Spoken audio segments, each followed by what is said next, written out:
नमस्कार विद्यार्थियों। भारतीय शासन और राज व्यवस्था के अंतर्गत मिलीजुली सरकारों के बारे में हम अध्ययन कर रहे थे। राज्यों के अंतर्गत जो मिलीजुली सरकारों की क्या स्थिति है, क्या लक्षण है, उसके बारे में हम अध्ययन कर चुके हैं। आज हम केंद्र के अंतर्गत जो मिलीजुली सरकारों का दौर रहा या जो स्थिति रही, उसके बारे में आज हम अध्ययन करेंगे। मिलीजुली सरकारों का क्या अर्थ है वो हम पढ़ चुके हैं कि जब किसी भी दल को स्पष्ट बहुमत प्राप्त नहीं होता है तो विभिन्न प्रकार के दल मिलकर जब सरकार का निर्माण करते हैं तो उसे मिलीजुली सरकार कहते हैं। कई बार ये गठबंधन चुनाव से पूर्व भी हो जाता है और कई बार ये गठबंधन चुनाव के बाद भी होता है। तो एक दल से ज्यादा अनेक दल मिलकर जब सरकार का निर्माण करते हैं तो उसे मिलीजुली सरकार या गठबंधनीय सरकार कहा जा सकता है।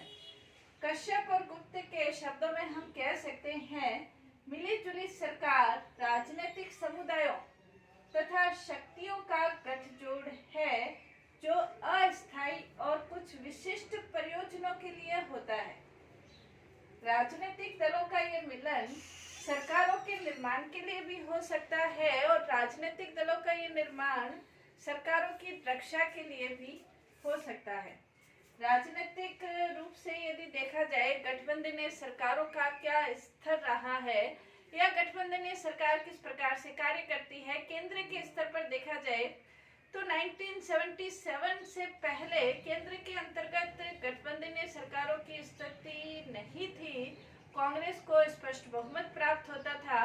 हालांकि 1969 के अंतर्गत कांग्रेस का विभाजन हो गया था और विभाजन के बाद 67 के अंतर्गत विभिन्न राज्यों में कांग्रेस के विरुद्ध, कांग्रेस के विपरीत कई सरकारें भी बनी थी। कांग्रेस का 1969 में विभाजन भी हो गया था और उसके बाद कांग्रेस की सरकार अल्पमत में आ गई थी। लेकिन 1971 में वापस से इंदिरा गांधी के नेतृत्व में कांग्रेस ने अपनी स्थिति प्राप्त कर ली थी और एक बहुमत की सरकार बन गई थी। लेकिन 1977 के अंतर्गत जो गठबंधन की स्थिति थी, पहली बार कांग्रेस के अलग, पहली बार भारतीय केंद्र के अंतर्गत कांग्रेस के अलग जनता पार्टी की सरकार बनी। कुछ विद्वान ये मानते हैं कि ये गठबंधनीय सरकार थी और कुछ विद्वान ये मानते हैं कि ये गठबंधनीय सरकार नहीं थी। जैसे कुलदीप नायर ये कहते हैं कि ये गठबंधनीय सरकार नहीं थी क्योंकि इसके अंतर्गत विभिन्न प्रकार के जो दल थे वो मिलकर उन्होंने आपस में जनता पार्टी का गठन कर लिया था और एक ही उसमें जनता पार्टी में शामिल हो गए थे। हालांकि 5 घटकों से मिलकर ये बनी हुई थी। संगठन कांग्रेस, जनसंघ, भारतीय लोकदल, संयुक्त समाजवादी और चंद्रशेखर के नेतृत्व में जो विद्रोही कांग्रेसी थे, उन्होंने मिलकर ये पांचों घटक मिलकर उन्होंने अपना एक गठन बनाया था और उसके बाद जनता पार्टी की सरकार बनी थी। इसके अंतर्गत 270 सीटें लेकर पहली बार गैर कांग्रेसी सरकार केंद्र के अंतर्गत बनी थी। लेकिन ये विडंबना कही जाए कि मोरारजी देसाई के नेतृत्व में ये सरकार बनी और उसके बाद कुछ समय के बाद ही चौधरी चरण सिंह के नेतृत्व में इन्होंने अपना समर्थन, कुछ विधायकों ने समर्थन वापस ले लिया, दल बदल कर लिया था। चरण सिंह के कांग्रेस ने बाहरी समर्थन प्रदान किया। बाहरी समर्थन के बाद थोड़े ही समय के बाद उनका समर्थन हट गया था और इस प्रकार से ये सरकार 80 तक मुश्किल से चली थी। इसके बाद 1981 में वापस से इंदिरा गांधी के नेतृत्व में कांग्रेस की सरकार बनी थी और उसके बाद जो दौर शुरू हुआ, यानी कि 1989 से लेकर 77 की स्थिति को यदि हम छोड़ दें, 77 से 80 तक की स्थिति को छोड़ दें तो 1989 से 2013 के बीच जो भारतीय राजनीति के अंतर्गत गठबंधन की सरकारों या मिलीजुली सरकारों का जो दौर चला वो बड़ा अस्थिरता वाला दौर अपन कह सकते हैं था।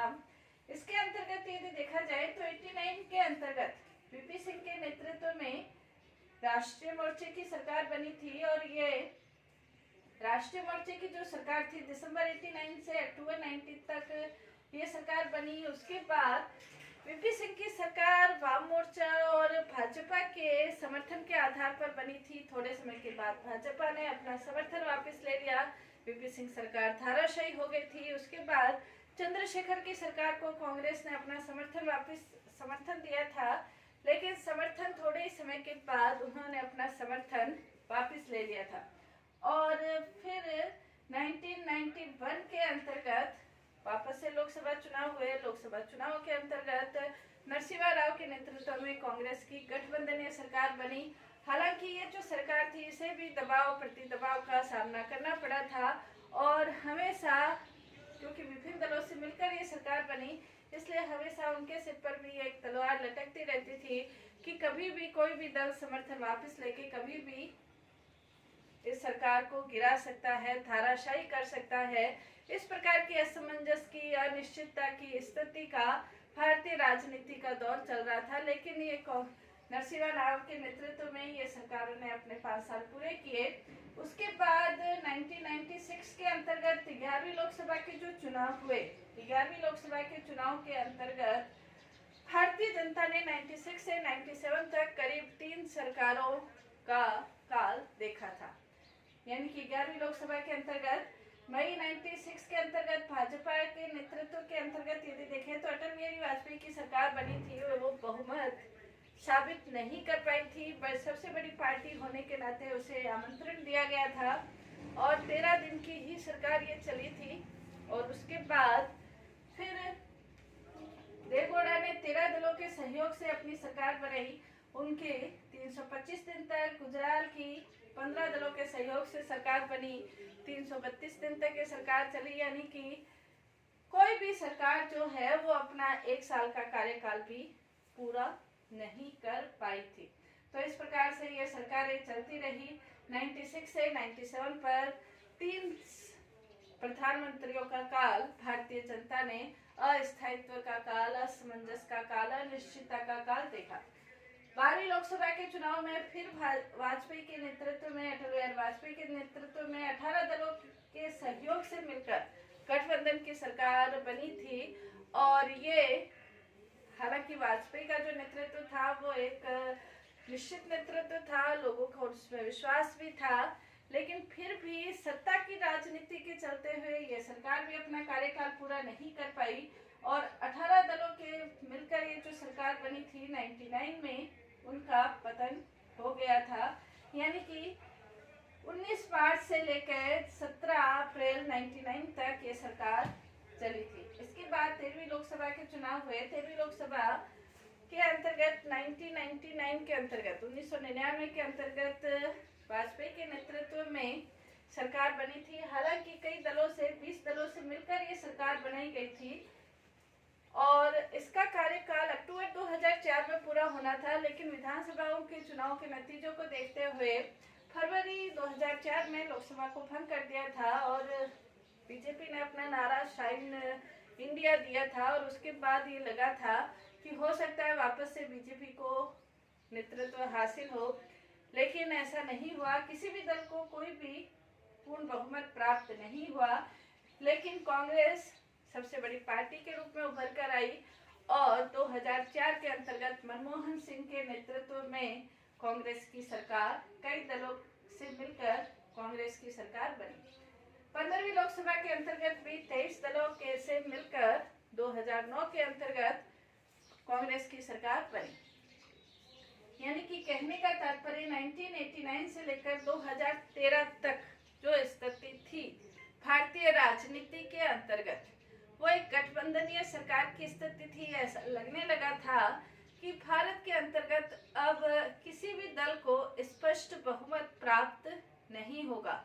कोई भी दल राष्ट्रीय स्तर पर बहुमत प्राप्त नहीं कर पाएगा और जब राष्ट्रीय स्तर पर बहुमत प्राप्त नहीं कर पाएगा तो अनेक दलों के गठबंधन से मिलकर सरकार बनाएगा और अनेक दलों के गठबंधन से मिलकर जब सरकार बनेगी तो वो सरकार अनिश्चितता की स्थिति में, असमंजस की स्थिति में होगी और उसका जो कार्यकाल है वो स्थायी कार्यकाल हो, ऐसा नहीं कहा जा सकता। लेकिन जब 16वीं लोकसभा के चुनाव हुए और 17वीं लोकसभा के चुनाव हुए 2014 के अंतर्गत जब बीजेपी ने नरेंद्र मोदी के नेतृत्व में 16वीं लोकसभा के चुनाव लड़े, 2019 के अंतर्गत 17वीं लोकसभा के चुनाव लड़े। 2014 में बीजेपी हालांकि राष्ट्रीय जनतांत्रिक गठबंधन एनडीए और यूपीए ये दो गठबंधनों के आधार पर चुनाव लड़े गए थे, लेकिन इसके अंतर्गत बीजेपी ने स्वयं अकेले ही पूर्ण बहुमत प्राप्त कर लिया था। 16वीं लोकसभा में जहां उसे 282 सीटें प्राप्त हुई थी, वहीं 17वीं लोकसभा के अंतर्गत 303 सीटें अकेले बीजेपी ने प्राप्त की थी।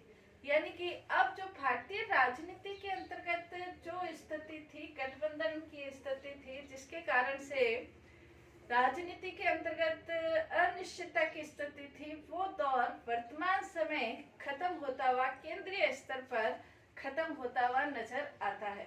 क्योंकि जब किसी एक दल को स्पष्ट बहुमत प्राप्त हो जाता है तो दूसरे दलों को सौदेबाजी करने का मौका नहीं मिलता है, और यदि वो समर्थन वापस लेने की धमकी भी देते हैं तो उस धमकी का कोई भी असर नहीं होता है।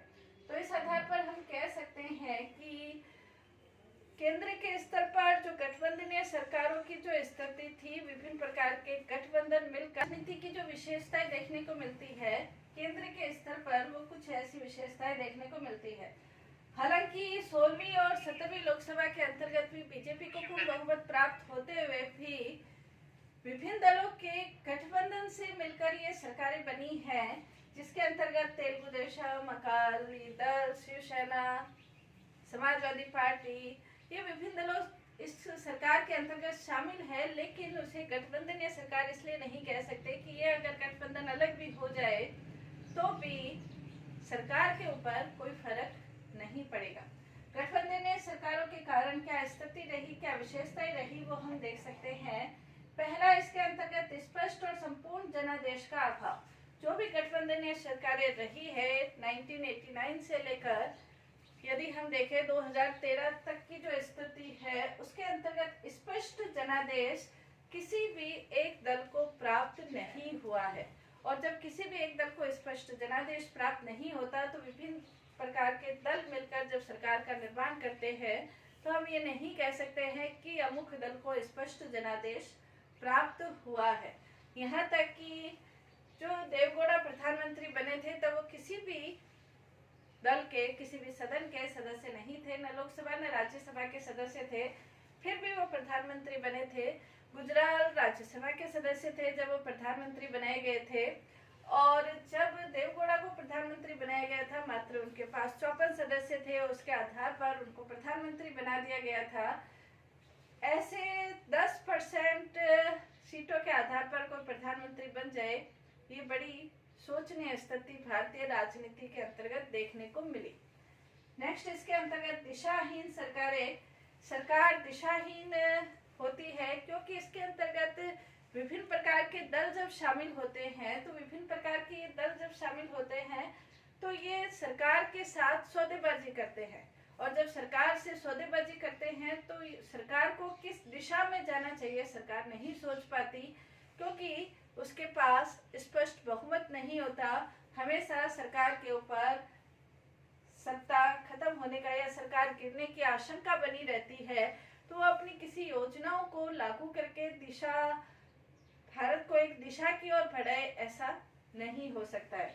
इसके अलावा सौदेबाजी की स्थिति रहती है। विभिन्न प्रकार के दल मंत्रिमंडल में मंत्री पद प्राप्त करने के लिए, केंद्रीय मंत्रिमंडल में मंत्री पद प्राप्त करने के लिए, और इसके अलावा पैसों की राजनीति, अपने क्षेत्र विशेष के लिए सौदेबाजी की राजनीति, अपने राज्य के लिए विशेष सुविधाएं प्राप्त करने की स्थिति, इस प्रकार के सौदेबाजी मंत्री करते हुए नजर आते हैं गठबंधन की राजनीति के अंतर्गत। नेक्स्ट, इसके अंतर्गत सामूहिक उत्तरदायित्व का अभाव होता है। गठबंधन की राजनीति विभिन्न प्रकार के दल मिलकर जब सरकार का निर्माण करते हैं तो उनके अंतर्गत सामूहिक उत्तरदायित्व का अभाव रहता है।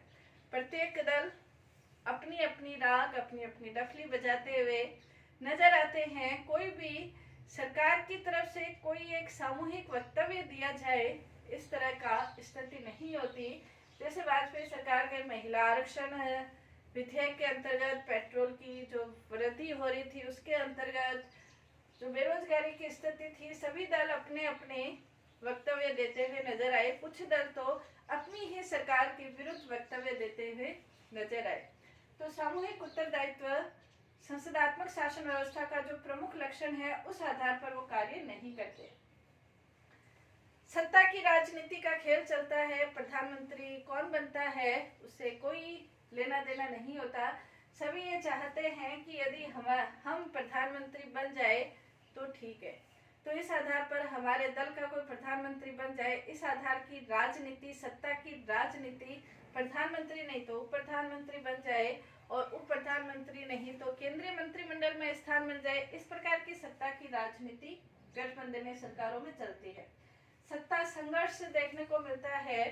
सत्ता संघर्ष अपना बहुमत, अपना समर्थन वापस लेके दूसरे को समर्थन देना, दूसरे से समर्थन वापस लेके तीसरे को देना और फिर सरकार को गिरा देना, सरकार को धराशायी कर देना। इस प्रकार का सत्ता संघर्ष गठबंधन की राजनीति में देखने को मिलता है। नेतृत्व के महत्व में कमी होती है। प्रधानमंत्री का चयन के लिए, जैसे इसके अंतर्गत 96-97 के अंतर्गत प्रधानमंत्री के चयन के लिए मुख्यमंत्रियों की संचालन समिति का गठन किया गया था। मुख्यमंत्री प्रधानमंत्री का चयन करे, ये बड़ी शोचनीय स्थिति थी भारतीय लोकतंत्र के लिए। और इसके अंतर्गत प्रधानमंत्री के नेतृत्व में भी भारी कमी आई। देवगौड़ा जब प्रधानमंत्री बने, किसी भी सदन के सदस्य नहीं थे और उन्होंने लोकसभा का चुनाव लड़ना भी आवश्यक नहीं समझा। तो इससे प्रधानमंत्री का महत्व भी धीरे धीरे, नेतृत्व भी कम, गठबंधन की राजनीति के कारण कम होता गया। इसके अलावा कार्यकाल की अनिश्चितता रहती है। कभी भी कोई भी सरकार गिर सकती है। जैसे हमने देखा 96 में सरकार गिरी, 97 के अंतर्गत 3 सरकारों का कार्यकाल देखा गया। 12वीं लोकसभा भी अपना कार्यकाल पूरा नहीं कर पाई थी। हालांकि 13वीं-14वीं लोकसभा के अंतर्गत कार्यकाल पूरा हुए थे, लेकिन फिर भी हमेशा अनिश्चितता का ये दौर था कि कभी भी समर्थन वापस लेके सरकार को गिराया जा सकता है। तो कार्यकाल की अनिश्चितता बनी रहती है।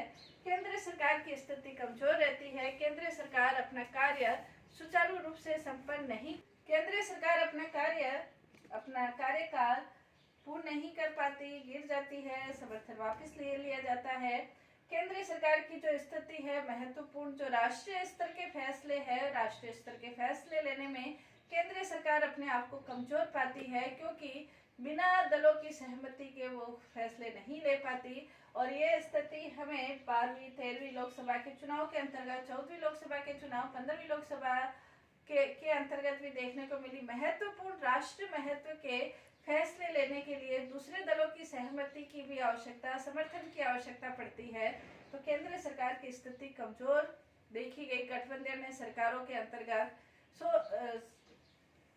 इसके अंतर्गत 16वीं और 17वीं लोकसभा के अंतर्गत, 16वीं लोकसभा के जो चुनाव हुए और 17वीं लोकसभा के अंतर्गत बीजेपी ने अपनी जो महत्वपूर्ण स्थिति प्राप्त कर ली है, उसके कारण से वर्तमान समय हम देखते हैं कि उसने राष्ट्रीय स्तर के महत्वपूर्ण फैसले लेने में कहीं कोई कमी नहीं की है। और यही स्थिति जब गठबंधन सरकारों के दौर के अंतर्गत होती है, तो केंद्र सरकार महत्वपूर्ण फैसले लेने में अपने आप को असक्षम पाती है। तो इस प्रकार से केंद्रीय स्तर पर गठबंधन सरकारों की क्या स्थिति है, क्या राजनीति है, उसके बारे में हमने अध्ययन किया। धन्यवाद।